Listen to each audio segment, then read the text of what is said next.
We're here in a town called Somerset West in Cape Town on our trip picking, and we stumbled over this insane collection of automobilia, motorcycles, scooters, oil cans, petrol pumps, vintage helmets, and all the rest of it. So I just want to introduce you to the guy, the brains behind it and the passion behind this collection. Let's meet Dave. Dave, where did this passion and this enthusiasm for this petrol head start?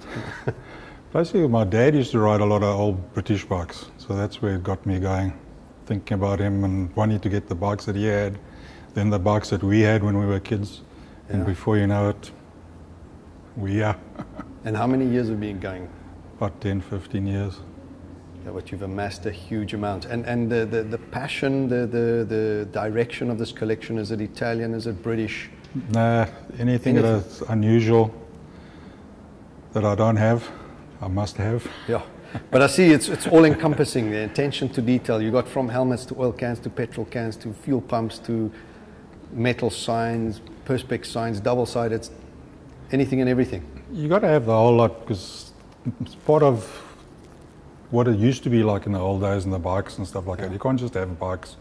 Everything goes together with it. You know, it's a whole complete collection. Yeah, and it looks to me you've got a soft spot for the small bore. Upstairs we have roughly, 40 bikes on top, and they're all like sort of 50s and 100 cc's. The reason it went up like that is because I've run out of space at the bottom. So I can't really put big bikes up on the mezzanine level. So I thought, all right, while I've still got space up there, I'll start buying the 50s and the mopeds. And planning on stopping any time, or just strength to strength? No, I'd like to grow it, the collection even bigger, and display it for people to see. So the ultimate goal is to have like a display museum? Yeah, something like that. A restaurant? It's no use hoarding the stuff. You know, people got to look at these things.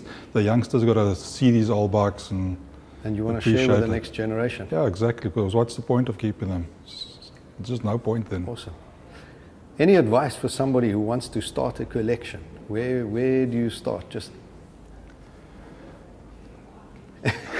trick question, just go with it. Yeah, you just got to buy something that you like, fix it, and once you've done it, it sort of catches on to you, and you'll start hunting for more and more and more. All right. Best part is when you take something that's totally destroyed and you rebuild it back to its original state. It gives you a sense of pride and achievement.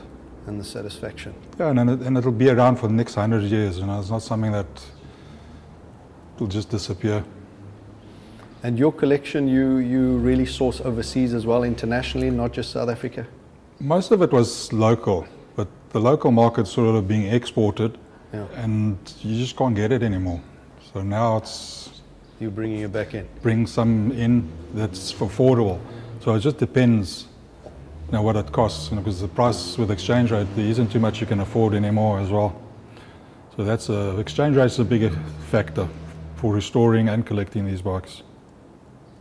Dave, thank you very much for your time. Thank you for allowing us into your inner sanctum here and seeing your beautiful collection. It's absolutely insane. Guys, there are collections around like these all over the country, and we're so glad to have people like Dave that actually bring the stuff into the country and stop exporting it all outside.